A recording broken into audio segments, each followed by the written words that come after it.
Good morning साथियों, स्वागत है आप सभी का राइज इंस्टीट्यूट के इस ऑनलाइन प्लेटफॉर्म पे। और मैं शिखा अग्रवाल हाजिर हूँ आप लोगों के साथ पॉलिटी का ये अपना प्रीलिम्स का क्रैश कोर्स का सेक्शन लेके।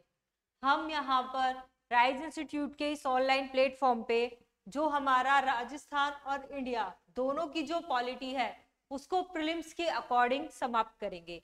यहाँ पे आज हम इस क्लास में सबसे पहले ये देखेंगे कि राजस्थान जो पॉलिटी है और इंडिया जो पॉलिटी है उसका कितना सेक्शन हमारे जो प्रीलिम्स का एग्जाम है उसमें आता है। देखिए, कोई भी सब्जेक्ट पढ़ने के का सबसे अच्छा तरीका यही होता है कि आपको एक्चुअल में पता हो कि आप जो पढ़ रहे हैं, जहां पे आप अपनी टाइम, एनर्जी और मनी तीनों चीजें लगा रहे हैं, वहां पे आपको आउटपुट क्या मिल रहा है।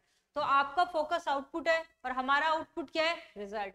और हमारा लक्ष्य भी यही है कि ज्यादा से ज्यादा आप सब लोगों के सिलेक्शन हो। और पॉलिटी इसमें बहुत बहुत बहुत ज्यादा महत्वपूर्ण रोल अदा करती है। आपने खुद ने देखा होगा, हर बार लगभग अगर हम पूरा पॉलिटी मिला दें तो 15 से 20 क्वेश्चन प्रीलिम्स में, कितने क्वेश्चन, 15 से 20 क्वेश्चन, 15 से 20 क्वेश्चन हर बार पॉलिटी में पूछे जा रहे हैं हमारे एग्जाम में। राजस्थान एडमिनिस्ट्रेटिव जो सर्विसेज का प्रिलिमिनरी एग्जाम है उसमें। तो पॉलिटी वैसे भी बहुत इंटरेस्टिंग सब्जेक्ट है। आप लोग सब जुड़ेंगे ज्यादा से ज्यादा, आप सब लोग देखेंगे कि आप लोगों को पॉलिटी पढ़ने में कितना मजा आएगा। ठीक है, पॉलिटी बहुत से बच्चों को बहुत टफ सब्जेक्ट लगता है, पर पॉलिटी उतना टफ सब्जेक्ट है नहीं। क्योंकि बच्चे क्या करते हैं, उसको याद करने की कोशिश करते हैं, उसको रटने की कोशिश करते हैं, कंसेप्ट है और जो चीजें हैं उसको समझते नहीं है। जबकि पॉलिटी में क्या है, मैं ये नहीं कह रही कि आप लोगों को याद नहीं करना है या आप लोगों को रटना नहीं है, वो तो मैंडेटरी है। अब भाई अगर कोई पूछ रहा है कि पहला सीएम कौन है, या पहला राज्यपाल कौन है, या पहली महिला मुख्यमंत्री कौन रही, या पहली महिला सचिव कौन रही राजस्थान की, तो इसमें आपको समझना क्या है, ये तो आपको याद ही होना चाहिए। आपको याद होगा तभी तो आप ये बता पाएंगे कि भाई हाँ ये है, चार में से ये ऑप्शन है, चलो इस ऑप्शन पे हम क्या कर देते हैं, टिक कर देते हैं। ठीक है, पर कंसेप्ट भी समझना जरूरी है। आपको पता होना चाहिए कि राष्ट्रपति की निर्वाचन प्रक्रिया क्या है, कैसे प्रोसेस होता है। जब आपको एक बार दिमाग में वो प्रोसेस बन जाएगी और आप उस प्रोसेस को अपने प्रेजेंट से जोड़ लेंगे कि अच्छा भाई मान लिया ये राज्यसभा है, ये लोकसभा है, अच्छा ठीक है यहाँ पे ऐसे बिल आता है, बिल क्या कोई ऐसे ही ले आएगा अपने आप, कुछ लोग मिलके लाएंगे। और वो कुछ लोग कौन होंगे, मंत्री। मंत्री होंगे तो कौन से पक्ष के होंगे, क्या सत्ता पक्ष हमेशा राष्ट्रपति का चुनाव करेगी या विपक्ष करेगा। तो सत्ता पक्ष और विपक्ष की कोई बात ही नहीं होती है वहां पे प्रस्तावक और अनुमोदक होते हैं। तो यहाँ पे आपको कुछ कीवर्ड्स होते हैं हमेशा पॉलिटी में। देखिए, हर सब्जेक्ट के कुछ कीवर्ड्स होते हैं, आपको वो कीवर्ड्स समझने पड़ेंगे। सबसे पहले उन कीवर्ड्स की अंडरस्टैंडिंग होना बहुत ज्यादा जरूरी है।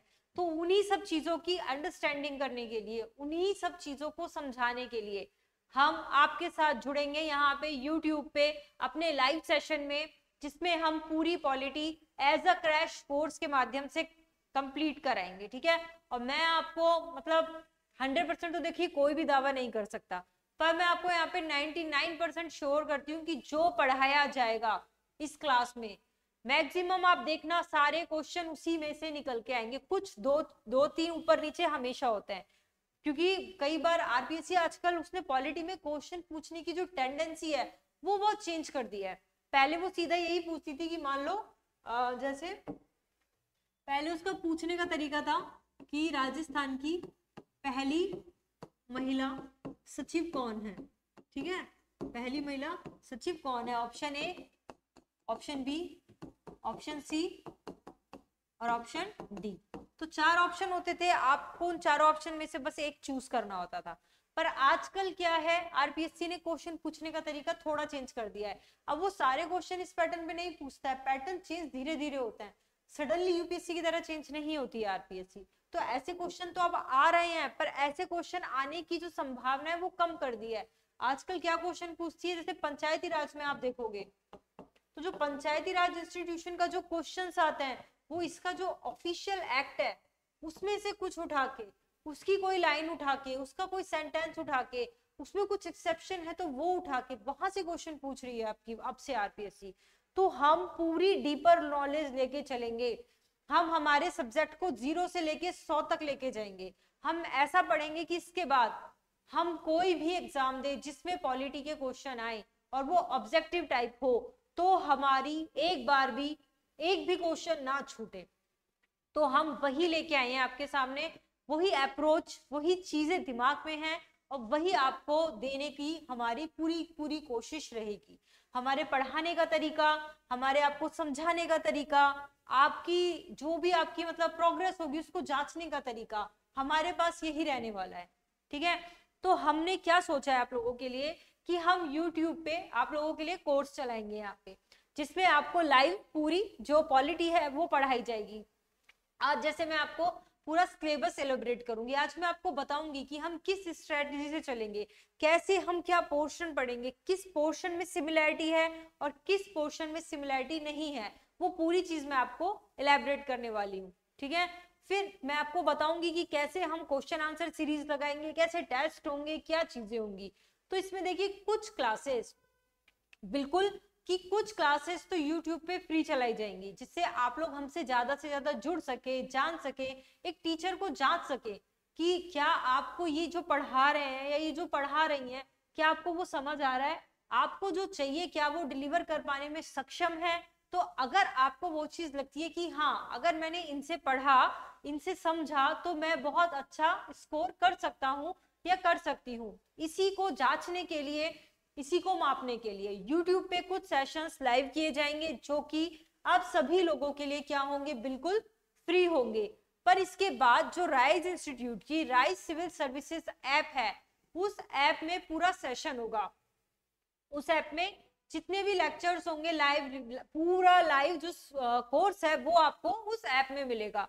तो वो आपको परचेज करना पड़ेगा और वहां पे जाने के बाद आप पूरी क्लासेस हैं वो देख सकते हैं। प्लस उसके साथ ही साथ राइज इंस्टीट्यूट की टेस्ट सीरीज है, आप सबको पता है, काफी फेमस है, काफी लोग जुड़ते हैं उससे, तो आप उससे जुड़ सकते हैं और वहां पे अपने आप को जज भी कर सकते हैं कि आपकी पढ़ाई का लेवल है वो कैसा चल रहा है। ठीक है, इतनी बात समझ आई सबको? आपको इतना पता चला कि हम polity, yes, Indian polity and Rajasthan polity number 15 से 20 क्वेश्चंस कवर करेंगे हम यहाँ पे 150 में से। अब आप देख लीजिए 150 में से 20 क्वेश्चन, 20 से 25 क्वेश्चन हमारे यहाँ पे कवर हो जाएंगे। ठीक है, और ये क्वेश्चंस ऐसे होते हैं जिनकी गलत होने की संभावनाएं बहुत कम होती हैं, तो ये सबसे अच्छी चीज है, इनकी गलत होने की संभावनाएं बहुत कम हो जाएंगी। ये बिल्कुल सही जाने वाले प्रश्न है। तो ऐसे ही अब आपको देखो, आजकल वैसे भी कंपटीशन बहुत ज्यादा बढ़ गया है इसका, आपने पिछली बार भी देखा है 100 नंबर कट ऑफ गई है। 100 नंबर कट ऑफ आप समझते हैं?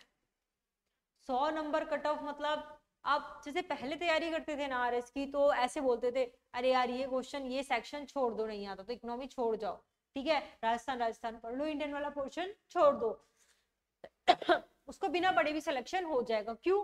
कट ऑफ कितनी जाती थी? 60, 65 बस। अब 100 तो मतलब लाना ही लाना है, 100 तो कट ऑफ है, मतलब सारे बच्चे 100 से ऊपर ला रहे हैं जिनका सिलेक्शन हो रहा है। आप ये चीज सोचिए।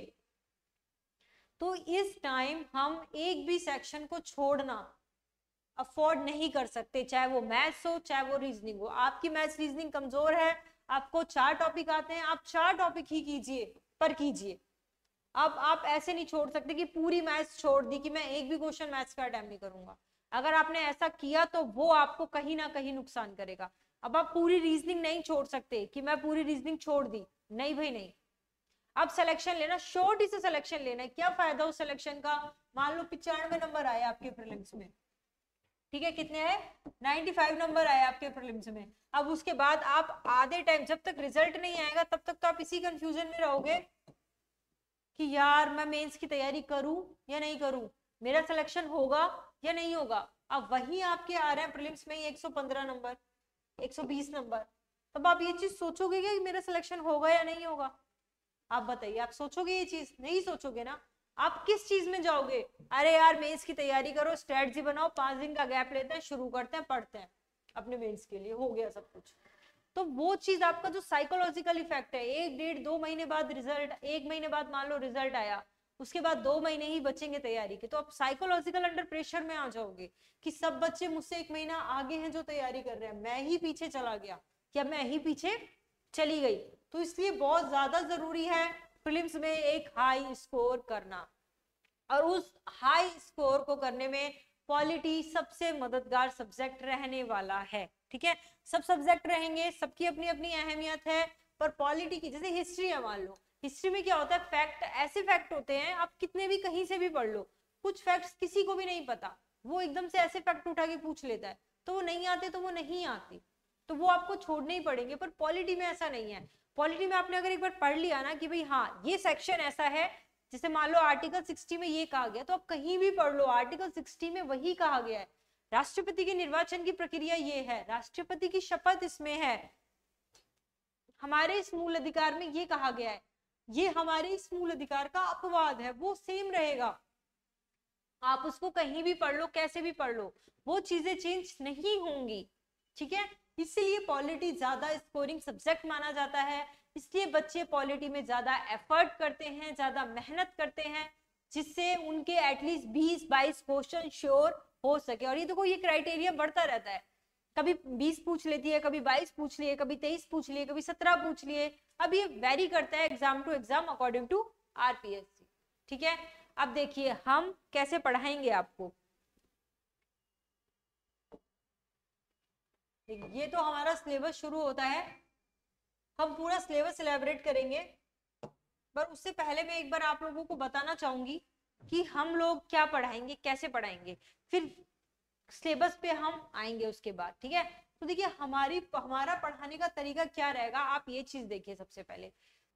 ठीक है, हम हमारा तरीका देखते हैं हम कैसे पढ़ेंगे। जैसे मान लीजिए कोई भी टॉपिक है, जैसे सबसे पहला ही टॉपिक है मान लो संविधान, भारतीय संविधान, ये हमारा सिलेबस है, यहाँ से हमारा क्या शुरू होता है, सिलेबस, क्या शुरू होता है हमारा सिलेबस। तो हमारा जो इंडियन पॉलिटी का सिलेबस है उसकी पहली लाइन है भारतीय संविधान, क्या लाइन है, भारतीय संविधान, उसका पहला टॉपिक है दार्शनिक तत्व। अब देखिए, अब यहां से क्वेश्चन बनेगा, अब बच्चे क्या करते हैं, वही मूल अधिकार रख लिया, वही फंडामेंटल ड्यूटीज रख ली, वही डीपीएसपी रख लिए, पर इसमें क्या दे रखा है, दार्शनिक तत्व। समझ रहे हैं आप ये चीज, तो यहां से उठा के वो कोई डीप में क्वेश्चन बना देगा कि भाई संविधान जो सभा बनी थी, हमारा संविधान था, उसके दार्शनिक तत्व क्या थे। दार्शनिक मतलब होते कि उसके पीछे की सोच क्या थी, जो साइकोलॉजिकल जो अप्रोचेस थी, जो मनोवैज्ञानिक उसके अंदर तत्व थे, उसके पीछे के आदर्श क्या थे, उसके दर्शन क्या थे, जैसे समानता, स्वतंत्रता, लोकतंत्र, बंधुत्व, ये सब चीजें हमारी किसमें आएंगी, दार्शनिक तत्व में आएंगी। तो हम वहां पे जाके इसके जितने भी तत्व हैं, इसके जितनी डायमेंशंस हो सकती हैं, उसके बारे में पढ़ेंगे। ठीक है, उसके बाद आती है हमारी संविधान सभा। अगला टॉपिक है हमारा संविधान सभा। तो हमें संविधान सभा में क्या पढ़ना है, भाई संविधान सभा का निर्माण कैसे हुआ, अंग्रेजों का हमारे ऊपर अधिकार था, तो वहां से कैसे मांग उठी, वहां से कैसे मांग उठी कि हमें हमारी संविधान सभा हमारी खुद की होनी चाहिए।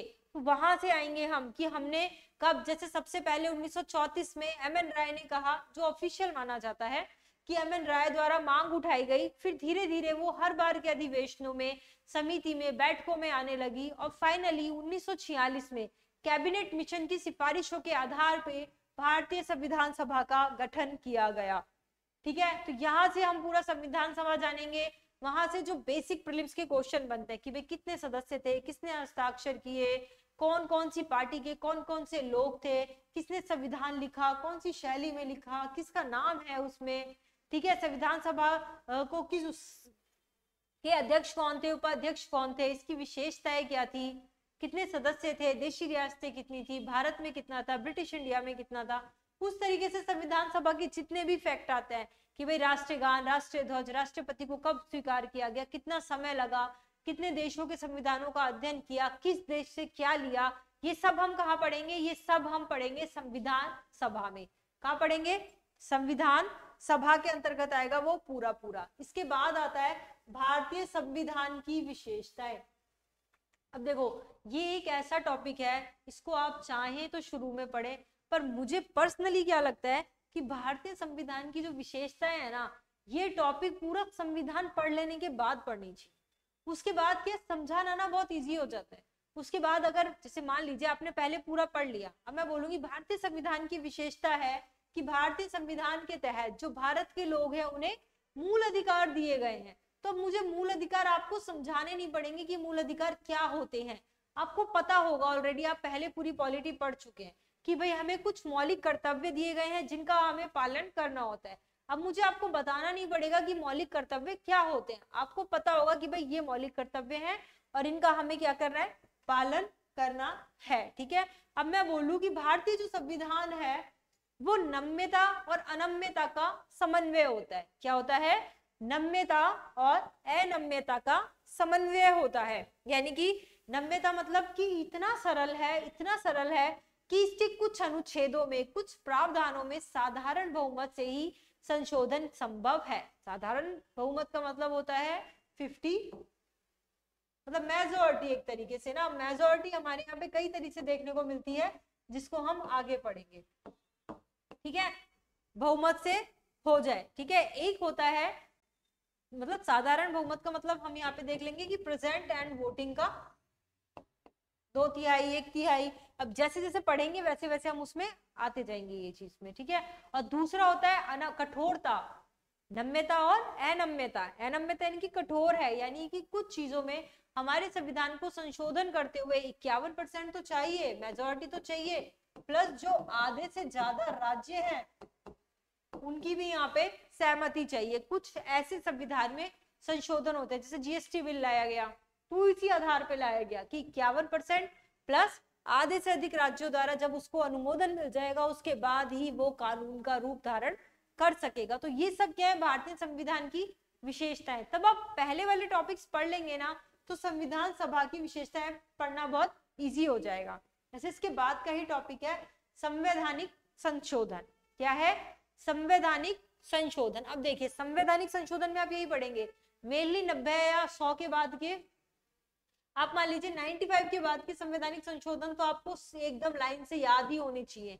प्लस कुछ मेजर जो संशोधन हुए हैं, जैसे 42वां संविधान संशोधन, इसको तो मिनी कॉन्स्टिट्यूशन ही कह दिया गया था। ठीक है, इसके अलावा जैसे 44वां संविधान संशोधन है, 25वां संविधान संशोधन है, 69, 61 है, 73 है, 74 है। मतलब इस तरीके से जो एकदम इंपॉर्टेंट कॉन्स्टिट्यूशनल अमेंडमेंट है जिन्होंने हमारे समाज में, हमारी राज्य की व्यवस्था पे एक बहुत मतलब ठोस परिवर्तन लेके आए हैं।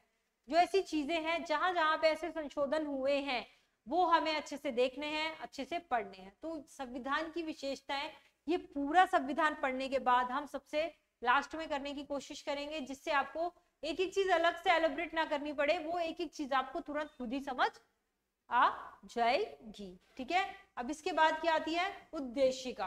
क्या आती है, उद्देशिका। इसी को प्रस्तावना भी बोलते हैं। क्या बोलते हैं, प्रस्तावना। अब देखिए सबसे पहले जब हमारी संविधान सभा बनी उस समय 13 दिसंबर को पंडित जवाहरलाल नेहरू जी द्वारा एक उद्देशिका लाई गई, वो ही आगे जाके क्या बनी, हमारी प्रस्तावना बनी। उस उद्देशिका की जो बातें थी उसमें जो जो चीजें लिखी हुई थी कि भाई भारत कैसा होगा, हमारा सपनों का भारत, उसमें क्या क्या होगा, तो उसके अंतर्गत जो तत्व बताए गए वो ही आगे जाके हमारी प्रस्तावना में आए। जैसे अभी संविधान कैसे बन रहा है, क्या है इसमें, तो उन्होंने बताया कि हम भारत के लोग, मतलब कोई नेता नहीं, कोई मंत्री नहीं, ये संविधान कौन बना रहा है, भारत के लोग, हम, we the people of India. कौन, we the people of India, हम भारत के लोग भारत को संपूर्ण प्रभुत्व संपन्न, समाजवादी, पंथ निरपेक्ष, लोकतांत्रिक गणराज्य बनाने के लिए। तो ये जितने भी वर्ड हैं ये दर्शन है हमारे संविधान के। ठीक है, और सभी लोगों को क्या दिया, न्याय, समानता, स्वतंत्रता, न्याय, ये सब हमारी प्रस्तावना में उपलब्ध कराया गया। इन सबको प्रोवाइड कराने के लिए, व्यक्ति की गरिमा, एकता, अखंडता, बंधुत्व को बनाने के लिए, ये सब कीवर्ड्स है हमारी प्रस्तावना के। ठीक है, 26 नवंबर 1949 को ये संविधान पारित किया जाता है। ठीक है, तो ये आप हमारी प्रस्तावना में देखेंगे अच्छे से। किसमें देखेंगे, हमारी प्रस्तावना में देखेंगे, उसके एक एक तत्व को देखेंगे, जानेंगे। और देखिए पहले सिलेबस इलैबोरेट करना क्यों इंपॉर्टेंट होता है, पहले सिलेबस इलेबरेट कर देंगे। देखो कहीं भी किसी रास्ते में जा रहे हैं, कल को आप पेपर ही देने जाते हो मान लो, ठीक है, कहीं पे आप एग्जाम देने जा रहे हो, तो पहले पता करते हो ना भाई कहाँ पड़ेगा सेंटर, अच्छा वहाँ बस स्टैंड से उतर जाऊंगा, उसके बाद मुझे वहाँ पे क्या मिलेगा, व्हीकल, अच्छा ई रिक्शा मिल जाएगा का। हालांकि आप पहुंचे नहीं हो एग्जाम देने, आपने देखा नहीं है सेंटर, पर आप पूरा देख लिया, आपने नेट सर्च कर लिया, गूगल अर्थ सर्च कर लिया, आपने वहां जाके देख लिया, अच्छा ऐसा स्कूल है, ऐसा दिखता है, अच्छा पहले यहाँ राइट है लेफ्ट है, पूरा सर्च कर लिया ना, यानी कि आपने एक आउटलाइन ले ली, जिससे क्या हुआ, आपके दिमाग में एक इमेज बन गई कि मुझे ऐसे करना है, ऐसे करना है, ऐसे करना है, ऐसे करना है। फिर उस चीज को जब आप एक्चुअल में करते हो तो फिर क्या होता है कि बहुत इजी हो जाता है आप लोगों के लिए। वही काम हम यहाँ पे कर रहे हैं, ठीक है। आपको पहले सिलेबस से गो थ्रू कराने का उद्देश्य यही होता है कि आप उस रास्ते को जाने, जिस रास्ते पे आपको चलना है, जिसके बाद फिर हम जब चलेंगे उस रास्ते पे तो उस रास्ते पे चलना बहुत आसान हो जाएगा हम लोगों के लिए, ठीक है ना। कहते हैं ना कि लहरों से डरकर कभी नौका पार नहीं होती और कोशिश करने वालों की कभी हार नहीं होती। तो हमें तो चरई वेती वाले सिद्धांत को मानने वाले लोग हैं, तो हमें तो चलते ही जाना है धीरे धीरे, ठीक है। तो आगे चले, उसके बाद हमारे संविधान में है क्या, मूल अधिकार। क्या है, मूल अधिकार। देखिए किसी भी व्यक्ति को व्यक्ति होने के नाते कुछ अधिकार प्राप्त होते हैं, उनको तो क्या बोला जाता है, मानव अधिकार। क्या बोला जाता है, जैसे मैं हूं, मुझे एक स्त्री होने के नाते गरिमापूर्ण जीवन जीने का अधिकार है, स्वतंत्र हवा में सांस लेने, वो स्वच्छ हवा में सांस लेने का अधिकार है। ये सब क्या है, एक मानव को एक सभ्यतापूर्ण जिंदगी जीने का अधिकार है। वो सब अधिकार क्या होता है, एक मानवाधिकार होते हैं। लेकिन जब कुछ मानव अधिकारों को सरकार द्वारा या न्यायालय द्वारा मान्यता प्राप्त हो जाती है या संरक्षण प्राप्त हो जाता है तो उसे क्या बोलते हैं, मूल अधिकार। क्या बोला जाता है, मूल अधिकार। यानी कि अगर अब उन अधिकारों का हनन हुआ तो वो व्यक्ति, वो संस्था, वो समाज न्यायालय में जा सकता है, सरकार के पास जा सकता है। हालांकि हमारे यहाँ पे जो न्याय प्रदान करने का काम है वो जुडिशरी का है। तो आर्टिकल 32 के तहत सुप्रीम कोर्ट और आर्टिकल 226 के तहत हाई कोर्ट जाने का हर व्यक्ति, हर समाज, हर संस्था अधिकार रखती है, ठीक है। तो ये हुआ क्या है हमारे संविधान में, मूल अधिकार। देखो इसको इसी सीक्वेंस में पढ़ो कि भाई हमारी सरकार है, हम देखो सैकड़ों वर्षों की गुलामी में रहे हैं, तो हमें अधिकारों की कीमत पता चली। हमें पता चला कि क्यों जरूरी है कि हमें बोलने का अधिकार हो, क्यों जरूरी है कि सबको समानता का अधिकार हो, क्यों जरूरी है कि किसी का शोषण ना हो, क्यों जरूरी है कि सब धर्मों में सामंजस्य बना के रखा जाए, क्यों शिक्षा जरूरी है, क्यों स्वास्थ्य जरूरी है। तो उन सब चीजों को हमने देखते हुए कुछ अधिकार व्यक्तियों को दिए, जो हम उस समय की कंडीशन में, हमारी स्थिति में, सामाजिक स्थिति, आर्थिक स्थिति, राजनीतिक स्थिति, प्रशासनिक स्थिति, उस स्थिति को देखते हुए अपने लोगों को जो जो अधिकार हम दे सकते थे वो हमने मूल अधिकार के रूप में अपने नागरिकों को प्रदान किया। प्लस एक अधिकार जिसे संवैधानिक उपचारों का अधिकार बोलते हैं, उसे उनका उस अधिकार के तहत न्यायपालिका को इन अधिकारों का हमने गारंटर बना दिया। क्या बना दिया, गारंटर बना दिया, ठीक है। तो कुछ अधिकार हो गए जिनके उल्लंघन पर व्यक्ति न्यायालय जा सकता है, अपने अधिकारों की रक्षा कर सकता है। पर उस समय सारे संसाधन अवेलेबल नहीं थे कि सारे अधिकार एकदम से दिए जाए, तो कुछ अधिकारों को हमने वहां से हटा के एक अलग सेक्शन बनाया, उसमें रखा गया, उन्हें बोले गया नीति निर्देशक तत्व। क्या बोला गया, नीति निर्देशक तत्व। अब इन तत्वों का क्या, अब ये ऐसे तत्व हैं कि भाई हमारे पास तत्कालिक समय साधन नहीं है, तो भविष्य में जब सरकार की धीरे धीरे आय बढ़े, सोर्स बढ़े, तो सरकार क्या करे कि जब उसके पास संसाधन हो, उस चीज को इम्प्लीमेंट करने की क्षमता हो, तब समय पर सरकार उस चीज को इम्प्लीमेंट करे, ठीक है। उसको तब इम्प्लीमेंट करे, जैसे पंचायती राज इंस्टीट्यूशन, उस समय हम नहीं ला सकते थे पंचायती राज इंस्टीट्यूशन, तो उसको क्या कर दिया, नीति निर्देशक तत्वों में रख दिया। काम के समय प्रसूति के समय मानवीय सहायता,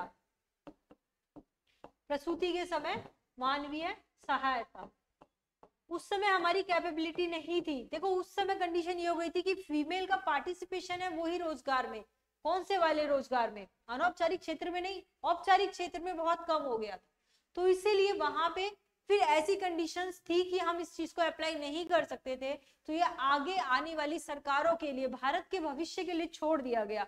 सरकारों ने उसको अमल करते हुए पंचायती राज इंस्टीट्यूशन लागू किए, उसको थर्ड टायर ऑफ डेमोक्रेसी बनाया, और फिर जैसे प्रसूति और मानव सहायता, इसके लिए एमपीटी एक्ट आया, मदर को बेनिफिट, प्रेगनेंसी बेनिफिट यहाँ पे मिलने लगे। ठीक है, ये चीज हुआ।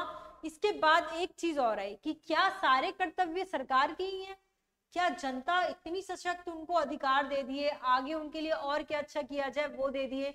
देखो, अगर अधिकार ही अधिकार दिए जाएंगे तो व्यक्ति मतलब भ्रष्ट हो सकता है। एक कोटेशन है इसके लिए कि शक्ति भ्रष्ट करती है, शक्ति भ्रष्ट करती है और पूर्ण शक्ति पूर्ण भ्रष्ट करती है। अगर आपको एब्सोल्यूट पावर दी जाएगी, आपके ऊपर कोई भी रोक टोक करने वाला नहीं होगा, तो आप निरंकुश हो जाएंगे, आप तानाशाह हो जाएंगे। इसलिए शक्ति दी जाती है, लेकिन एक रेस्ट्रिक्शन उस पर लगाया जाता है, रीजनेबल रेस्ट्रिक्शन। हमारे संविधान में टर्म है कि हमने क्या किया है, यहाँ पे रीजनेबल कुछ रेस्ट्रिक्शंस लगाई हैं। उन्हीं तरीकों में से एक है कि व्यक्ति को केवल अधिकार ही ना दिए जाएं, कुछ उसके कर्तव्य भी निर्धारित किए जाएं। क्या किए जाएं? कुछ उसके कर्तव्य भी निर्धारित किए जाएं कि भाई आपको अधिकार तो है, प्लस आपके कुछ कर्तव्य भी हैं कि आप अपने आदर्शों, संस्थाओं, राष्ट्रीय ध्वज, राष्ट्रीय गान, स्वतंत्रता आंदोलन को प्रेरित करने वाले जो तत्व हैं, उनका क्या करें, आदर करें, सम्मान करें, बुलाए जाने पे देश की सेवा करें, स्त्रियों के विरुद्ध, सम्मान के विरुद्ध, स्त्रियों के सम्मान के विरुद्ध जो प्रथाएं हैं उनका त्याग करें, सामाजिक समरसता बनाए रखें, कंपोजिट कल्चर का विकास करें, भारतीय समाज में वैज्ञानिक दृष्टिकोण का विकास करें, पर्यावरण संरक्षण करें। ठीक है, जो हमारी ऐतिहासिक इमारतें हैं, संस्थाएं, उनका संरक्षण करें। इस तरीके से कुछ मूल कर्तव्य व्यक्ति के निर्धारित किए गए हैं। ठीक है, तो ये सब क्या है, जो भारतीय संविधान है हमारा, उसके बेसिक तत्व हैं। आपको समझ आया यहाँ पे, यहाँ तक अच्छे से? हम एक एक चीज को जब पढ़ेंगे बहुत अच्छे से एलैबोरेट करके समझेंगे। अभी मैं आपको एक रास्ता दिखा रही हूँ कि देखो, पहले आपको राइट जाना है, फिर लेफ्ट जाना है, फिर इधर जाना है, फिर सीधा जाना है, फिर ऐसे घूम के वापस आना है। ठीक है, तो मैं अभी आपको एक मार्गदर्शन दे रही हूँ। अब इसके आगे देखते हैं हम सिलेबस में। इसके बाद आते हैं भारतीय राजनीतिक व्यवस्था। देखो, राजस्थान का भी हम यहीं पे कंपैरिजन कर सकते हैं, बाकी हम अलग से देखेंगे, पर हम सीधा सीधा यहीं पे देख सकते हैं, तो आपको एक मोटा मोटा आउटलेट यहीं पर ही समझ आ जाएगा। ठीक है, जैसे देखिए, अब सबसे पहले इसने सिलेबस में क्या दे रखा है हमें, राष्ट्रपति। क्या दे रखा है? राष्ट्रपति। तो हमें यहाँ पे राष्ट्रपति पूरे पढ़ने हैं, हमें पता होना चाहिए राष्ट्रपति में किस संविधान में, हमारे संविधान में क्या आर्टिकल है, किस आर्टिकल में राष्ट्रपति के लिए क्या कहा गया है। तो ये हमें क्या होना चाहिए, अच्छे से पता होना चाहिए। जब राष्ट्रपति पढ़ते हैं ना, तो वही हम देखिए, ये सब क्या है, सेंटर का है, एक तरीके से संसद का है। अब यहाँ पे क्या आ जाएगा, राजस्थान वाले में राज्य विधानमंडल। क्या आ जाएगा इसमें? क्या आ जाएगा? राज्य विधानमंडल।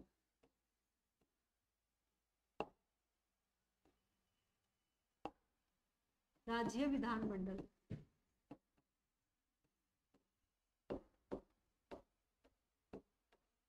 ठीक है, राज्य विधान मंडल। अब यहाँ पे राष्ट्रपति है ना, तो हम यहाँ पे क्या पढ़ेंगे, राज्यपाल। क्या पढ़ेंगे? राज्यपाल। ये हमारे राजस्थान पॉलिटी के सिलेबस में हो जाएगा। वहां पे क्या है, प्रधानमंत्री और काउंसिल ऑफ मिनिस्टर है, तो हम यहाँ पे क्या पढ़ेंगे, सीएम एंड उसकी काउंसिल ऑफ मिनिस्टर। यहाँ पे आपको पढ़ना बहुत इजी हो जाएगा। देखो, अगर हम पहले क्या बोलते हैं, कंपैरिजन नहीं करेंगे ना, तो ये चीजें फिर आप रटोगे कि अच्छा ये है, ये है, ये नहीं। हमें रटना नहीं है, हमें जो फैक्ट्स याद करने हैं हम बस वो याद करेंगे। बाकी हमें क्या है, समझना है। हमें तुरंत समझ आ जाएगा, अच्छा राष्ट्रपति ये है, ठीक है, अच्छा राष्ट्रपति ऐसे करता है, इनकी नियुक्ति करता है, इनको पद से हटाता है। राज्यपाल भी ऐसे ही करता है, इनकी नियुक्ति करता है, इनको पद से हटाता है। ठीक है, अच्छा राष्ट्रपाल, राष्ट्रपति के पास क्षमादान की ये शक्ति होती है, अच्छा राज्यपाल के पास ये होती है। राष्ट्रपति के पास ये विवेकाधिकार शक्ति है, ये न्यायिक शक्ति है। राज्यपाल के पास ये विवेकाधिकार शक्ति है, ये राज्यपाल शक्ति है। राष्ट्रपति के पास ये वीटो है, राज्यपाल के पास वीटो है या नहीं है, क्या सीन है, हमें ऐसे कंपैरिजन करके पढ़ेंगे। हम उस चीज को जब हम राष्ट्रपति पढ़ेंगे हम राज्यपाल देखेंगे, जब हम राज्यपाल पढ़ेंगे तो हम राष्ट्रपति देखेंगे। हम एक ही पर फोकस नहीं करेंगे, क्योंकि आप है ना जब कंपैरिजन करके पढ़ते हो ना तो चीजें दिमाग में बहुत अच्छे से याद होती है। ठीक है, तो हम कंपैरिजन करके पढ़ेंगे। तो प्रधानमंत्री और मंत्रिपरिषद पढ़ेंगे तो यहाँ पे क्या पढ़ लेंगे हम, सीएम और काउंसिल ऑफ मिनिस्टर, वो इसके कंपैरेटिवली यहीं पर सीधा सीधा हो जाएगा। जब हम यहाँ पे संसद पढ़ेंगे तो हम यहाँ पे क्या पढ़ेंगे, राज्य विधान मंडल। क्या पढ़ेंगे, राज्य विधान मंडल, क्योंकि हमारे यहाँ पे द्विसदनीय व्यवस्था है, ये तो पता है ना आपको। एक केंद्र की व्यवस्था है, एक किसकी व्यवस्था है, राज्य की व्यवस्था है। तो ये सब जो सिस्टम है ये सब किसके हैं, केंद्र के, कि भाई केंद्र में एक राष्ट्रपति होगा जो किसका अध्यक्ष होता है, राज्य का अध्यक्ष होता है। फिर एक सरकार का अध्यक्ष होता है, वो कौन होता है, प्रधानमंत्री और मंत्रिपरिषद। ठीक है, फिर एक क्या होती है, संसद होती है जो नीति निर्माण का काम करती है। यही सेम स्ट्रक्चर कहाँ फॉलो की गई है, राज्य में फॉलो की गई है, कि भाई राज्य का कौन होता है, जो नाम मात्र का होता है वो कौन होता है, राज्यपाल। जो वास्तविक कार्यपालक होता है वो कौन होता है, CM and council of minister. ठीक है, और वहां पे नीति निर्माण करने वाली संस्था कौन होती है, राज्य विधान मंडल। कौन होती है, राज्य विधान मंडल। अब इसके बाद आते हैं उच्चतम न्यायालय और न्यायिक पुनरावलोकन। अब देखो यहाँ पे क्या है, सुप्रीम कोर्ट। तो राजस्थान में या फिर स्टेट में क्या होता है, हाई कोर्ट। क्या होता है, हाई कोर्ट। ठीक है, अब न्यायिक पुनरावलोकन जनरल टॉपिक है तो वो पूरी न्यायपालिका में है, क्योंकि हमारे भारत में जो न्यायपालिका स्वीकार की गई है वो एकीकृत न्यायपालिका है, यानी कि हायरार्की सिस्टम है वो। यहाँ पे केंद्र और राज्य हायरार्की में नहीं है, यहाँ पे संविधान को केंद्र और राज्य दोनों से शक्ति प्राप्त है, यानी कि संघात्मक व्यवस्था है। लेकिन जो जुडिशरी है उसमें क्या है, एकीकृत है। हायर पे सुप्रीम कोर्ट है, फिर हाई कोर्ट है, फिर लोअर कोर्ट्स आते हैं, डिस्ट्रिक्ट कोर्ट, ग्राम न्यायालय, वो सब अलग श्रृंखला आ जाती है। ठीक है, अब इसके बाद क्या है, कुछ इंस्टीट्यूशन आते हैं। कुछ इंस्टीट्यूशन इसमें भी है, सेंटर में भी है, और कुछ इंस्टीट्यूशन हम अभी देखेंगे किसमें है, राजस्थान में भी है। देखो इंस्टीट्यूशन का बहुत लगाबंदी चीजें हैं जो आपको याद रखनी है। नियुक्ति कौन करता है, कार्यकाल कब है, किस आर्टिकल में आते हैं, किस संविधान संशोधन से कुछ ऐड किया गया है, वर्तमान अधिकारी कौन है, महिला अधिकारी कौन है, और पहले अधिकारी कौन रहे, उसके कार्य क्या है, उसकी शक्ति क्या है, उसके उद्देश्य क्या है, और खत्म। हर इंस्टीट्यूशन में हम डिवाइड कर लेंगे कि भाई इसमें हमें, जैसे मान लो भारत निर्वाचन आयोग है, इसके अंदर हमें 15 फैक्ट पता होने चाहिए, बस, उससे ज्यादा प्रीलिम्स में कुछ नहीं आएगा। कैग है, इसमें हमें ये 15 फैक्ट पता होने चाहिए, इससे ज्यादा कुछ नहीं आएगा। नीति आयोग है, इसमें ये 10 से 15 बात पता होनी चाहिए, इससे ज्यादा कुछ नहीं आएगी। हम यहाँ पे बैठ के नीति आयोग और योजना आयोग में अंतर नहीं निकालेंगे।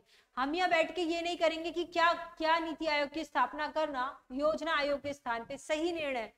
आज इतने वर्ष बाद हम देखें, 10 सालों बाद 2014 में स्थापना हुई है, हम क्या इस निष्कर्ष पे निकल सकते हैं कि नीति आयोग की स्थापना करना योजना आयोग के कंपैरिजन में सही कदम है। तो इस तरीके का क्वेश्चन मेंस में बनता है, प्रीलिम्स में नहीं आएगा। ठीक है, अब देखिए केंद्रीय सीवीसी, सेंट्रल विजिलेंस कमीशन। ठीक है, ये सब है। लोकपाल है, यहाँ पे लोकायुक्त आ जाएगा। केंद्रीय सूचना आयोग है, यहाँ पे राज्य सूचना आयोग हो जाएगा। सेंट्रल सतर्कता आयोग है, यहाँ पे क्या हो जाएगा, राज्य सतर्कता आयोग। तो ये तीन तो सीधे सीधे कंपैरिजन में आ जाएंगे। इससे पहले ये तीन है, ये हमें क्या करना है, राज्य इंडिया वाले में क्या करना है, ये हमें अलग से पढ़ने पड़ेंगे। अब देखो राजस्थान वाले में कौन से आते हैं, एक सेकंड मैं बताती हूँ आपको। राजस्थान वाले में है, एक तो देखो जो हमारी संस्था है आरपीएससी, वो खुद ही है, उसके बारे में हमें पढ़ना है।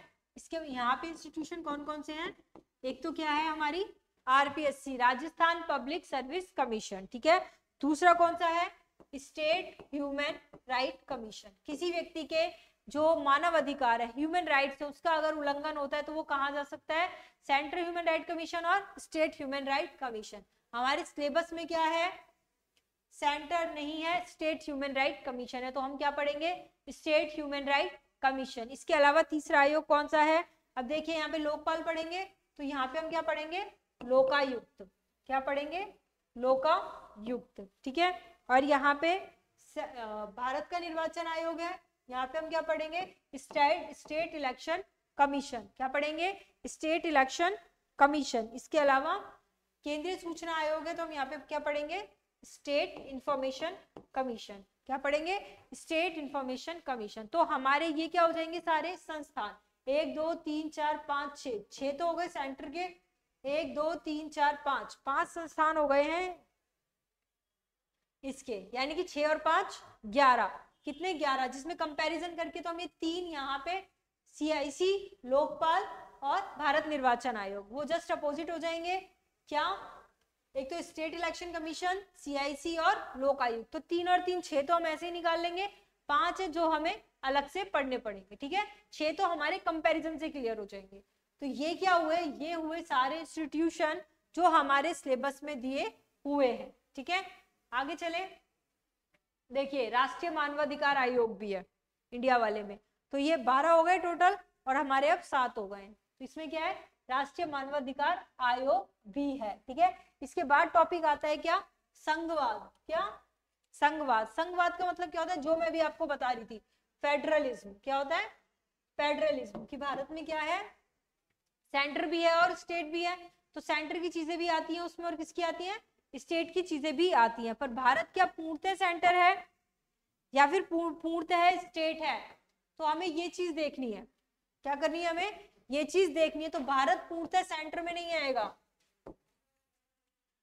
कि भारत में केवल संघ है या भारत में राज्य डोमिनेंस है। क्या डोमिनेंस है, तो भारत में वैसे तो हमने संघात्मक व्यवस्था लिया है, पर ग्रैनविल ऑस्टिन ने भारतीय व्यवस्था को अर्ध संघात्मक व्यवस्था कहा है। क्यों कहा है, क्योंकि कुछ कुछ कंडीशन हमारे जो कॉन्स्टिट्यूशन है उसमें ऐसी दी गई हैं जिसमें जो भारत है, भारतीय संविधान है, वो अर्ध संघात्मक की तरह बिहेव करता है, जिसमें सेंटर क्या हो जाता है, डोमिनेंट हो जाता है किस पे, स्टेट पे। तो ये हम आगे जाके कंसेप्ट में पढ़ेंगे।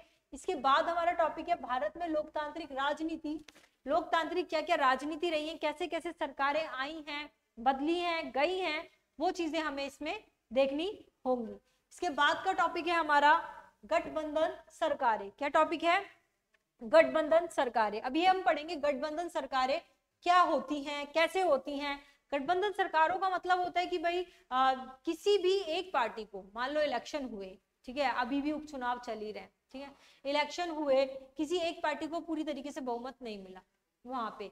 अब हर बार बार वोट तो कराने पॉसिबल नहीं होते हैं, तो किस पार्टी को कुछ सीट्स मिली, इस पार्टी को कुछ सीट्स मिली, और हमें चाहिए कि भाई जितनी सीट है, मान लो राजस्थान की विधानसभा में 200 सीट है, कितनी सीट है, 200 सीट है। अब हमें सरकार बनाने के लिए कितनी चाहिए, 101। भाई उसमें मोटा मोटा देखी जाए तो कितनी चाहिए, जिसके पास 101 होगी उसकी सरकार बन जाएगी। ये एग्जाम्पल मान लो आप, ठीक है। अब मान लो 76 आई कांग्रेस की,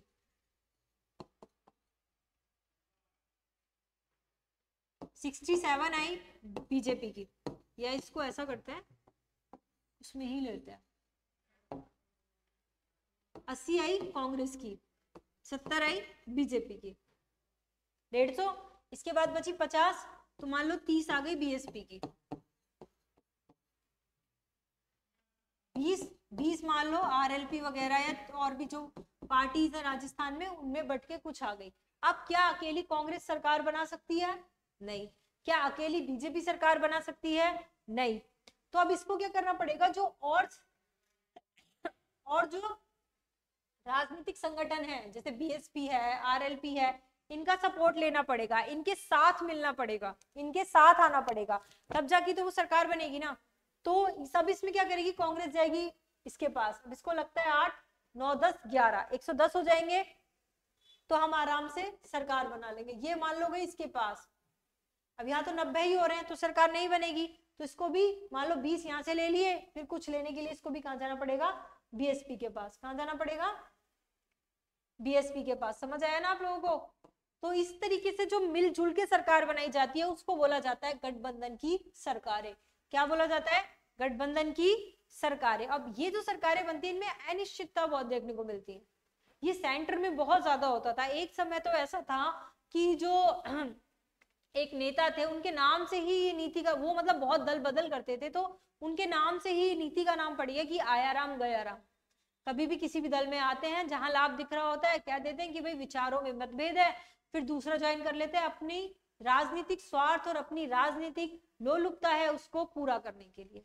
तब इस चीज को देखते हुए दल बदल अधिनियम, 52वें संविधान संशोधन द्वारा दल बदल अधिनियम लाया गया। बाद में रिप्रेजेंटेशन ऑफ पीपल्स एक्ट लाया गया। बहुत सारे ऐसे कड़े प्रावधान किए गए कि जो दल बदल है उसको बहुत इजी ना बनाया जाए, उसको अपने राजनीतिक स्वार्थ को सिद्ध करने, किसी को मतलब राजनीतिक रूप से ही किसी को ब्लैकमेल करने के लिए यूज में ना लिया जाए। तो उतनी सशक्तता उस अधिकारों को दी गई। तो भारत में कब कब गठबंधन रहे, कैसे कैसे वो गठबंधन का दौर आया, गठबंधन के दौर में क्या नीतियां रही, वो सब आपको इस टॉपिक के अंतर्गत देखने को मिलेगा, वो सब हम इस टॉपिक में देखेंगे। ठीक है, समझ आया। इसके बाद हमारा टॉपिक है वो है राष्ट्रीय एकीकरण। कौन सा टॉपिक है? राष्ट्रीय एकीकरण। अब जैसे हम राजस्थान पढ़ते हैं, आप लोगों ने राजस्थान की हिस्ट्री पढ़ी होगी, उसमें आपने पढ़ा होगा ना कि राजस्थान का एकीकरण 7 चरणों में संपन्न हुआ। पहला चरण में ये रियासतें आई, फिर 9-10 रियासतें आई, फिर जयपुर, जोधपुर, बीकानेर जुड़ गए। सबसे पहले मत्स्य संघी बना था, फिर ये कोटा, बूंदी, कुशा, ये टोक, ये सब मिलकर बन गए। फिर जयपुर, उदयपुर, बीकानेर, ये सब आगे धीरे धीरे करके लास्ट में धौलपुर आया। वो पूरा चरण जब हम पढ़ते हैं, सातों के सातों चरण, वो क्या था? हमारा राजस्थान का एकीकरण। यहाँ पे क्या है? राष्ट्रीय एकीकरण। और भारत में राष्ट्रीय एकीकरण करने का, जितनी भी देसी रियासतें हैं उनको मिला के एक सशक्त भारत बनाने का श्रेय दिया जाता है। तो किसे दिया जाता है? हमारे भारत के लौह पुरुष सरदार वल्लभ भाई पटेल जी को। किसको दिया जाता है? सरदार वल्लभ भाई पटेल को। तो उनको देते हैं। तो उनके प्रयासों से, और बीपी में मेनन थे उस समय, उनके प्रयासों से भारत में राजनीतिक जो रियासतें हैं उनका एकीकरण हुआ। तो हम वो सब इसमें समझेंगे। इसमें से सीधे सीधे फैक्चुअल क्वेश्चन बनेंगे कि मान लो ऐसी कौन सी रियासत थी जिसके लिए भारत ने पहली बार पुलिस बल का यूज किया। ठीक है, जूनागढ़ रियासत का विलय कब हुआ, कश्मीर का विलय किस आधार पर हुआ। ऐसे जो बहुत सारी जो चीजें हैं वो हमें यहाँ पे देखने को मिलेंगी। अब तक तो हम राजस्थान वाला देखते हैं, पर अब हम देखेंगे कि भारत वाला। किसका देखेंगे? भारत वाला, कि भारत का इंटीग्रेशन कैसे होता है, भारत का इंटीग्रेशन कैसे हुआ। जो भारत अलग अलग टुकड़ों में टूटा हुआ था, जो भारत बिखरा हुआ था, जब भारत पाकिस्तान के 2 टुकड़े हो गए, उसके बाद भारत को एक कैसे किया गया, वो पूरा हम किसमें देखेंगे? राष्ट्रीय एकीकरण में। शुरू से शुरुआत करेंगे, जैसे एबीसी, उसके बाद जो संघ बनाए गए वहां पर आएंगे, उसके बाद जो हमारे अखंड भारत का निर्माण हुआ है वहां तक वो जर्नी पूरा देखेंगे। हैदराबाद का, जूनागढ़ का, कश्मीर का, फिर पांडिचेरी वाला पूरा एकीकरण। उसके बाद हम आज तक का देखेंगे, भाई कैसे सबसे पहले आंदोलन हुआ, आंध्र प्रदेश का गठन हुआ, फिर ये हिमाचल और ये हिंदी बेल्ट वाले राज्य अलग हुआ, पंजाब चंडीगढ़ का क्या चला। ठीक है, राजस्थान में यहाँ पे उसका माउंट आबू वाले वो जो क्षेत्र था सिरोही, उसका क्या विवाद चला गुजरात से। ये पूरा एरिया हम इसमें देखेंगे। उसके बाद से लेके आज तक कि भाई लद्दाख को कब यूटी बनाया गया, कश्मीर और इसको कैसे केंद्र शासित प्रदेश किया गया। आज तक के जितना भी जो एकीकरण में हुआ है, जितने संविधान संशोधन हुए हैं, जितने राज्यों का निर्माण हुआ है, वो सब हम राष्ट्रीय एकीकरण के अंतर्गत देखेंगे। किसके अंतर्गत देखेंगे? राष्ट्रीय एकीकरण के अंतर्गत देखेंगे। समझ आई ये चीज सबको? ठीक है, अगले पे आते हैं। अब आते हैं हम, ये हमारा पूरा इंडिया का सिलेबस था। ठीक है, किसका सिलेबस था? इंडिया का सिलेबस था। अब हम आते हैं राजस्थान के सिलेबस पे। किस पे? राजस्थान के हमारे सिलेबस पे। तो राजस्थान के सिलेबस में आते हैं तो सबसे पहले हम वही पढ़ेंगे कि भाई राजस्थान की जो व्यवस्था है वो व्यवस्था किस प्रकार की है। ठीक है, वो व्यवस्था कैसी है? तो वही व्यवस्था है जो कि क्या है? केंद्र में, क्योंकि हमारे यहाँ पे क्या है? संघात्मक शासन है। तो सबसे पहले सेंटर में कौन है? राज्यपाल। सेंटर में कौन बैठता है? राज्यपाल। फिर कौन आता है? मुख्यमंत्री और मंत्री परिषद।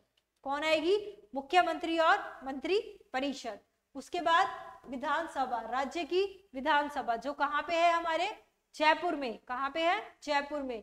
फिर राजस्थान का हाई कोर्ट। इसको हम इंडिया के साथ भी कंपैरिजन करके देखेंगे, और अलग से तो हम इसको पढ़ेंगे ही पढ़ेंगे। कंपैरिजन करके क्या होगा? आपको याद करना बहुत आसान हो जाएगा चीजें, और जहां कहीं भी कोई कंफ्यूजन होती है वो कंफ्यूजन नहीं रहेगी आप लोगों को। ठीक है, उसके बाद हम देखेंगे राजस्थान में ये 3 चीजें हम अभी अलग से देखेंगे। इतना तो हमारा इंडिया वाले से सेम था, अब ये डिफर है। प्रशासनिक व्यवस्था, हम पूरी राजस्थान की प्रशासनिक व्यवस्था क्या है हम वो देखेंगे। इसके अंतर्गत हम क्या देखेंगे कि भाई सचिव, डीएम, ठीक है, डीएम, एसडीएम, पूरा जो प्रशासन की इकाइयां हैं वो पूरा देखेंगे।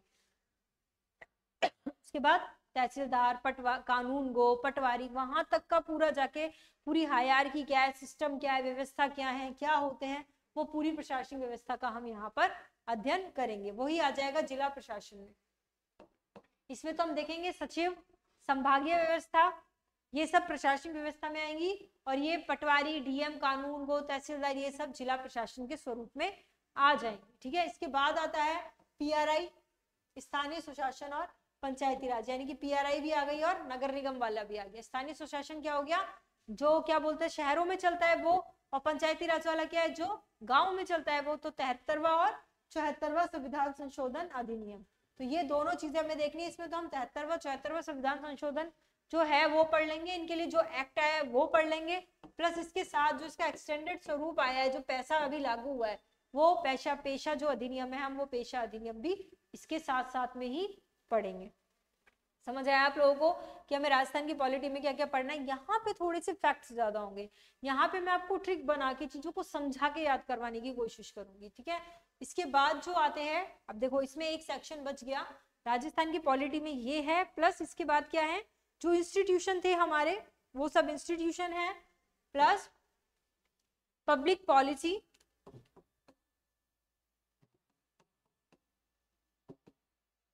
Legal rights and citizen charter. ये भी हमारे राजस्थान की पॉलिटी के प्री के सिलेबस के 3 पोर्शन है। ठीक है, क्या क्या है, public policy, legal rights and citizen charter. ठीक है, पब्लिक पॉलिसी में क्या करेंगे, जो सरकार बहुत सारे पॉलिसीज बनाती है, क्या करने के लिए, अपनी जनता को कुछ सुविधा प्रोवाइड करने के लिए क्या पॉलिसी बनाई जाती है, पॉलिसी कैसे बनाई जाती है, पॉलिसी बनाने के क्या क्या तरीके होते हैं, क्यों पॉलिसी बनाई जाती है, किस चीज को ध्यान में रखा जाता है, और किस चीज को ध्यान में रख के क्या पॉलिसी बनाई गई, वो सारी चीजें हम पब्लिक पॉलिसी के अंदर पढ़ेंगे। ठीक है, हम क्या करेंगे, वो सारी चीजें पब्लिक पॉलिसी के अंदर पढ़ेंगे। इसके बाद आते हैं क्या, लीगल राइट्स, क्या क्या ऐसे कानूनी अधिकार हैं जो हमें मिले हैं। अभी हमें राजस्थान के संदर्भ में पढ़ना है, तो राजस्थान के संदर्भ में क्या मिला हुआ है, जैसे राजस्थान लोक सेवा गारंटी अधिनियम, मतलब लोक सेवा को आपकी प्राप्ति के लिए आपको गारंटी दी गई है। वो किसके तहत दी गई है, राजस्थान लोक सेवा गारंटी अधिनियम। उसके तहत कुछ सेवाएं निर्धारित हैं, उनको प्राप्ति के लिए आपको फिक्स है कि आपको वो सेवा मिलेगी ही मिलेगी। ठीक है, ऐसे कुछ अधिकार हैं जो राज्य सरकार द्वारा दिए गए हैं। यहाँ पे 2 से 3 अधिकार आते हैं, वो अधिकारों के बारे में हम यहाँ लीगल राइट्स में पढ़ेंगे। इसके अलावा हम यहाँ आरटीआई के बारे में पढ़ेंगे। आरटीआई भी एक लीगल राइट है। क्या है, लीगल राइट है, एक्सटेंडेड स्वरूप है आर्टिकल 19 का। ठीक है, भारतीय संविधान का जो अनुच्छेद 19 है उसमें से निकल के आता है राइट टू इंफॉर्मेशन, की व्यक्ति को जानने का अधिकार है, उसको सवाल करने का अधिकार है, उसको पूछने का अधिकार है। ठीक है, तो ये सब हम किसमें पढ़ेंगे, लीगल राइट्स के अंतर्गत। उसके बाद एक टॉपिक है, वो टॉपिक है सिटीजन चार्टर। क्या टॉपिक है, सिटीजन चार्टर। ये एक चार्टर होता है, ये सिटीजन को सारी, जो मान लो कि आप किसी इंस्टीट्यूट में गए, ठीक है, या आप ई मित्र पे गए, तो उस ई मित्र में क्या होगा, उस ई मित्र में ये होगा कि भाई आप उस ई मित्र में गए, तो या मान लो आप किसी बैंक में गए, ठीक है, तो उस बैंक में बाहर ही सारा लिखा होगा कि भाई ये बैंक आपको ये सुविधा प्रोवाइड कराएगा, इस बैंक का ये काम है, इतनी इंटरेस्ट रेट है, इतनी रेट पे ये है, ये इसकी शिकायत केंद्र है, अगर आपको कुछ नहीं समझ आता यहाँ आप शिकायत कर सकते हो, ये सुविधा है कि है यहाँ से इतने ओपन रहता है, इतने से बंद रहता है, एफडी के लिए यहाँ जाना है, इसके लिए करना है। वो पूरा सिटीजन को वो चीज, आपको इवन शिकायत कहाँ करनी है वो तक आपको बताया जाएगा। तो और वो क्या होता है कि जो लोग हैं उनको उनकी लैंग्वेज में बताया जाए, तभी तो उन्हें समझ आएगा। तो उस चीज को क्या बोला जाता है, सिटीजन चार्टर बोला जाता है। तो हम इस चीज के बारे में डिटेल में डीपली पढ़ेंगे कि सिटीजन चार्टर क्या है, कैसे अप्लाई करना है, और इससे हमारे प्रीलिम्स में कैसे, ये मेंस में नहीं है, ये मेंस में नहीं है, ये प्रीलिम्स में, ये हमारे मेंस में भी है। लीगल राइट्स, लोक सेवा गारंटी अधिनियम, ये पब्लिक एडमिनिस्ट्रेशन में हमारे मेंस में, पर ये हमारे प्रीलिम्स में, तो हमें इसे प्रीलिम्स के अकॉर्डिंग ही देखेंगे, हम इसको प्रीलिम्स के अकॉर्डिंग ही पढ़ेंगे। ठीक है, सिटीजन चार्टर को, किसको, सिटीजन चार्टर को। ठीक है, समझ आई ये बात आपको। तो देखिए ये हमने किया हमारा पूरा सिलेबस का डिस्कशन, ये हमारा मोटा मोटा क्या है, सिलेबस है कि हमें ये पूरा सिलेबस पढ़ना है, कवर करना है। अब आप देखिए क्लास का स्वरूप क्या होगा, हम किस उसमें चलेंगे। हमारी डेली 2 क्लास लेंगे, एक हम लेंगे इंडियन पॉलिटी की, एक हम लेंगे राजस्थान पॉलिटी। ठीक है, आपको देखो इसमें क्या है, पॉलिटी जल्दी कवर हो जाएगी, अब टाइम भी लिमिटेड है। ठीक है, तो आप दोनों को एक साथ पढ़ोगे ना, कंसाइज करके, दोनों में अंतर करके, तो चीजें पढ़ने में इजी रहेंगी, याद तुरंत होती हैं। जैसे यहाँ प्रधानमंत्री पढ़ा, तुरंत यहाँ पे मुख्यमंत्री पढ़ ले तो बहुत जल्दी याद हो जाता है। बहुत बहुत नाम मात्र का अंतर है, बस आपको आर्टिकल्स देखने पड़ेंगे कि हाँ यहाँ पे ये है, इसमें ये जोड़ दो तो ये क्या बन जाता है, मुख्यमंत्री के आर्टिकल बन जाते हैं। वो सारी ट्रिक्स मैं आपको सिखाऊंगी, सारी चीजें मैं आपको बताऊंगी, ठीक है ना। आपको इसमें ये करना है। तो सबसे पहले हम ये दोनों के जो टॉपिक्स हैं, तो वो दोनों के टॉपिक्स पढ़ेंगे सबसे पहले, ठीक है। जितने अच्छे से अच्छा कंटेंट हो सकता है हम वो सारा कंटेंट इसमें लाएंगे, जहां से आपके प्रीलिम्स के क्वेश्चन बन सकते हैं, सारा कंटेंट होगा। उसके बाद क्या होगा, उस टॉपिक के बाद उस टॉपिक से जितने भी प्रीवियस ईयर के आए हुए क्वेश्चंस हैं, जितने भी प्रीवियस ईयर के आए हुए क्वेश्चंस हैं, वो जैसे मान लो संविधान सभा हमारी खत्म होगी तो उसके बाद क्या होगा, चाहे हमें 2 दिन लग जाए, उसमें जितने भी पीवाईक्यू संविधान सभा से आए हुए हैं वो सब पीवाईक्यू हम क्लास में सॉल्व करेंगे। प्लस कोई एक्स्ट्रा क्वेश्चन है जो संविधान सभा से बनते हैं, वो क्वेश्चंस भी हम इसमें ऐड करें, ठीक है। इस तरीके से हम चलेंगे। इसके अलावा जैसे मान लो कि एक वीक हो गया, उसके बाद ये सब चीजें हमारी ऐप पे होंगी, है ना, ऐप पे होंगी। आप ऐप का जब कोर्स परचेज करेंगे तो इसमें वीकली हम टेस्ट ऑर्गेनाइज कर देंगे आप लोगों के लिए। आपको एक पेपर दे दिया जाएगा, एक पीडीएफ जिसमें क्वेश्चंस होंगे, आप क्या करेंगे, वो क्वेश्चंस को सॉल्व करेंगे। उसके बाद वो टेस्ट जो भी होंगे क्वेश्चन आपके उस टॉपिक से रिलेटेड, उनको सॉल्व करा दिया जाएगा, उसका आंसर आपको क्लास में ही बता दिया जाएगा। तो इससे क्या होगा, आपके टॉपिक इतने अच्छे से प्रिपेयर हो जाएंगे और आपको इतनी बार क्लास में रिवीजन हो जाएगा आपका कि आपको बिल्कुल भी दिक्कत नहीं होगी। और मेरा पूरा पूरा फोकस इस चीज पे रहेगा कि मैं कैसे आप लोगों को क्लास में ही सब कुछ याद करा दूं। मैं चाहती नहीं कि मेरा स्टूडेंट जब 1 घंटा क्लास देख रहा है उसके बाद उसको और टाइम देना पड़े उस चीज में। आप 1 घंटे में उस चीजों को, शब्द को इतनी बार बोलो, इतनी बार सुनो कि आपको वो चीज बैठे बैठे क्लास में ही याद हो जाए। यही मेरा एक सिंपल सा टारगेट है कि मैं पूरा पॉलिटी आपको क्लास में याद करा दूं, क्लास में ही पूरी चीज खत्म करा दूं, ठीक है। पूरा वीक में उस टॉपिक का टेस्ट होगा, उसके क्या आंसर होंगे वो आप लोग बताओगे, फिर मैं उस चीज को आप लोगों के साथ मिलकर सॉल्व करेंगे हम लोग। ये पूरी प्रोसेस रहने वाली है। उसके बाद लास्ट में जब हमारा पूरा हो जाएगा पॉलिटी, तो हम केवल क्वेश्चन बेस्ड अप्रोच रखेंगे, पीवाईक्यूज पीवाईक्यूज पीवाईक्यूज, इतने पीवाईक्यूज लगाएंगे कि भाई कोई भी पीवाईक्यू आ जाए हमारा बचेगा ही नहीं, पॉलिटी में सॉल्व होगा ही होगा। तो हम एकदम धुआंधार वाले तरीके से पढ़ाई करेंगे, एकदम अच्छे से, एकदम फोकस्ड होकर पढ़ाई होगी हमारी। तो आप सब लोग ज्यादा से ज्यादा जुड़ना है, आप लोगों को ज्यादा से ज्यादा उस चीज में रहना है, इन्वॉल्व होना है। देखो आप जितना पढ़ोगे ना उतना अच्छा, जितनी रिवीजन करोगे उतना अच्छा। जितना रिवीजन तो मतलब आप ये मान लो कि दवा है, दवा चल रहा है ना, दवा है दवा, तो दवा है रिवीजन। तो रिवीजन नहीं हुआ तो आप कितना भी पढ़ लो वो सब जीरो है। और रिवीजन हो गया ना तो आपको वो 2 पन्ने, और वो 2 पन्ने भी रिवीजन हुए ना तो वो 2 पन्ने आपके एग्जामिनेशन हॉल तक जाएंगे, और पढ़ा हुआ चाहे आपके 100 पन्ने। इसलिए रिवीजन बहुत ज्यादा जरूरी होता है, रिवीजन की होती है किसी भी चीज की, ठीक है। तो इसके लिए आपको मैंने बताया ही है कि कुछ क्लासेस तो हमारी ऑनलाइन चलेंगी यूट्यूब पे, आप लोग अंदाजा लगा लीजिएगा कि कैसा पढ़ाया जा रहा है, किस स्टैंडर्ड का पढ़ाया जा रहा है। आप लोगों को जुड़ना है, नहीं जुड़ना है, आप लोगों को लगे कि आपके लिए अच्छा है, आपको जुड़ना चाहिए, तो सब लोग जो भी राइज इंस्टीट्यूट का जो हमारा ऐप है राइज सिविल सर्विसेज करके, आप वो ज्वाइन कीजिएगा। उसमें कोर्स है, बहुत नॉमिनल सा फीस है, ऐसी कोई बहुत फीस नहीं है, ठीक है। प्रीलिम्स का क्रैश कोर्स है, 3 महीने में आप सब लोग प्रीलिम्स निकाल लोगे, इतना मैं गारंटी दे सकती हूँ, ठीक है। सब लोग आप प्रीलिम्स निकालोगे, बिल्कुल प्रीलिम्स फोकस होकर पढ़ाई करते हैं, फिर मेंस फोकस होकर कर लेंगे। ज्यादा रॉकेट साइंस नहीं लगानी है, ना साइंटिस्ट बनना, ना डीप में जाना कि कैसे क्या, वो कुछ नहीं। पढ़ो 3 महीने प्री, 3 महीने में सब निकल जाएगा, इससे ज्यादा बुद्धि ही नहीं लगाओ, ठीक है। फोकस हो, जुड़ो, पढ़ो, सारा टाइम अपना पढ़ने को दो, फालतू की कोई चीज में अपना ध्यान, अपना कुछ भी नहीं लगना है। तो सब लोग राइज इंस्टीट्यूट की जो राइज सिविल सर्विसेज ऐप है उसमें जुड़ेंगे, कोर्स परचेज करेंगे, और फिर हम लोगों की जो लाइव क्लासेस है वहां कंटिन्यू रहेंगी। तो आपके जो भी डाउट है, कोई सवाल है, वो भी वहीं की वहीं क्लियर होंगे।